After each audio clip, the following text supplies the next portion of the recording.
আপনি যদি একটি কাঁকড়াকে একটি পাত্রে রাখেন, তাহলে সে নিজের দক্ষতা দিয়ে উপরে উঠে পালিয়ে যাবে। কিন্তু আপনি যদি একটি বালতিতে ২ টো কাঁকড়া রাখেন, তাহলে ব্যাপারটা একটু অন্যরকমই হবে।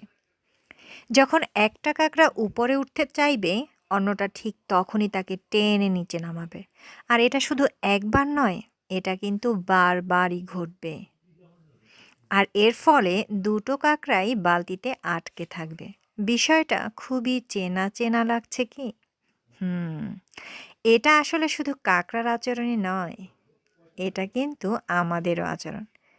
যদি আমি না পাই, তাহলে আমি তোমাকেও পেতে দেব না।